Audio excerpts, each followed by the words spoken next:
Hey guys, I'm going to do a quick install video today on the Bestop locking underseat storage. It'll fit a 1997 to 2006 Wrangler under the driver's seat, as long as it doesn't have the flip forward seat. This is the box right here. It's fairly heavy and sturdy, so let's go ahead and dive in. Okay, the first thing we're going to do is install this little foot. This is the bottom right here. So we're going to install this little foot that'll keep it steady in there, and then install this bracket, which this is where the bolts, the seat bolts, will go through to hold it in there. So go ahead and screw these in. These are just Phillips or flathead screws.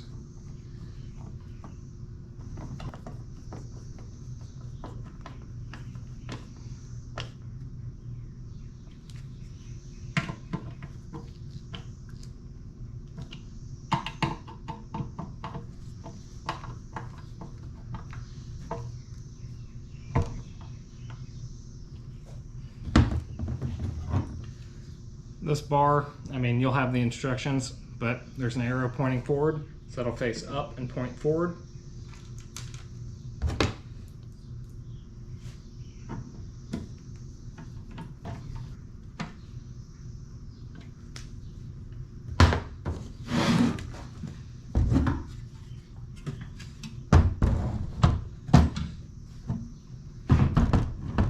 I'll give you a quick look inside the box.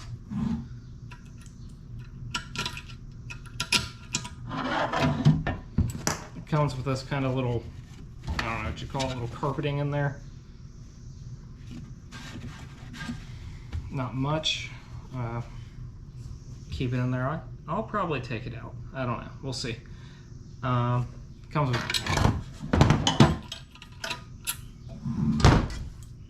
with two keys, and it also has this kind of retention cable it comes with, and two keys with that as well.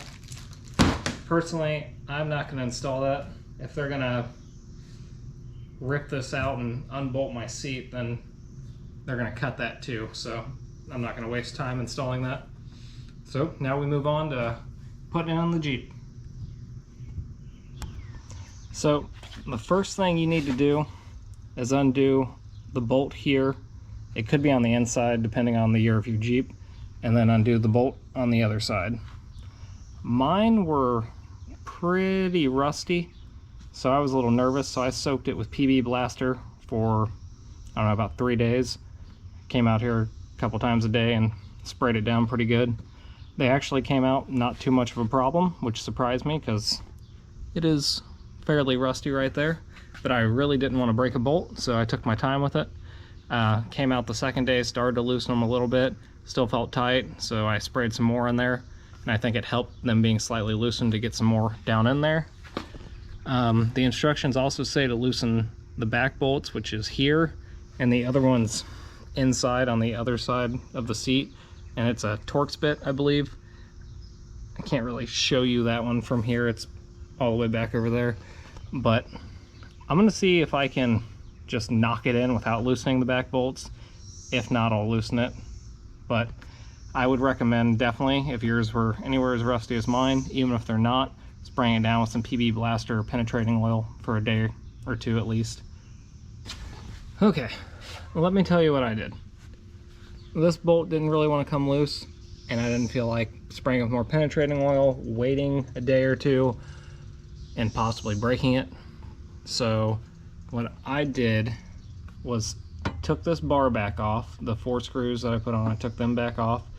I slid it in from the back forward, and now I'm going to put these little screws back in from underneath. I got a little screwdriver, just gonna screw them in.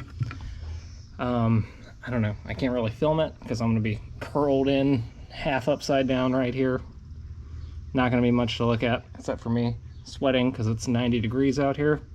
But I feel like this is much easier for me because these bolts, they're pretty snug.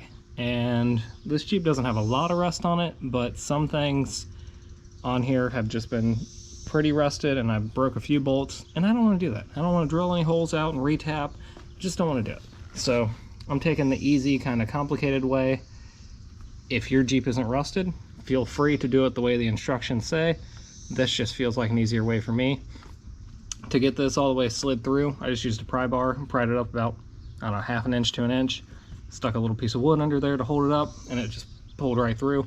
So I'm going to screw those screws in real quick, and I will be back with you.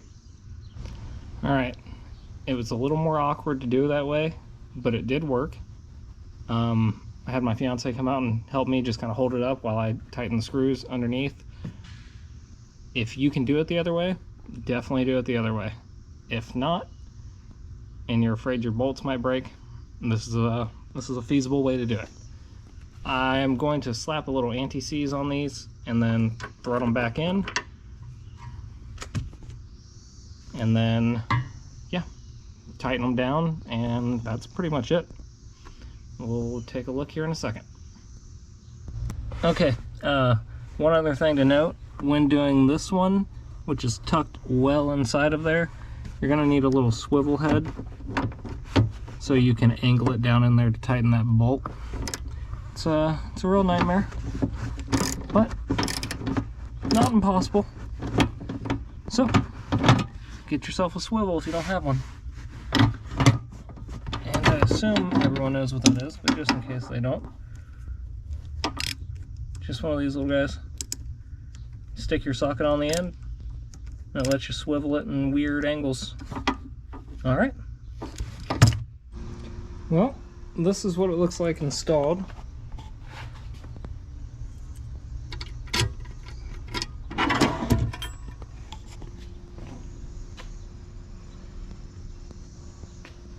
I will say it, let me see if I can point you in there.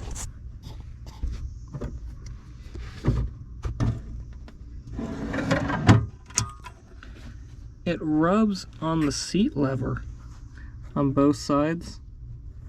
So when you're trying to use the seat sliding forward and backwards, it doesn't work that great. So then if you kind of wiggle the seat, you can hear it click in like that. It's kind of annoying, not inoperable, but I mean, all they had to do was make it, I don't know, 1/4 of an inch less wide, or maybe not even that much. I mean, it's barely rubbing, but I don't know. It's kind of annoying, but it does give you some good storage space down there.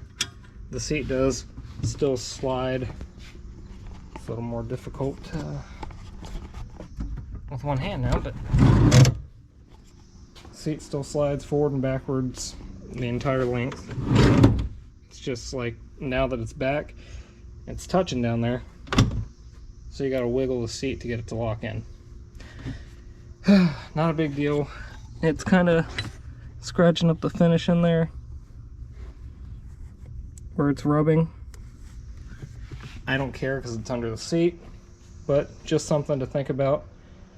Maybe if you took that bar out, or maybe if you try to shave the corners of that box off a little bit, I don't know, it might work for you. Who knows?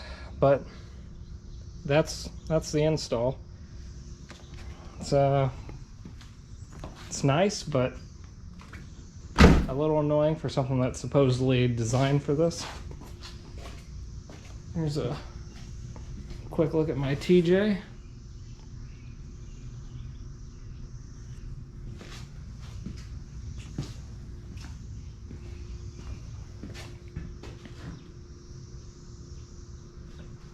Alright, well, thanks for watching. Hopefully this helped someone else out. Don't know if it will, but I didn't see a whole lot of videos talking about it. Hopefully this will help you decide if you want the box or not.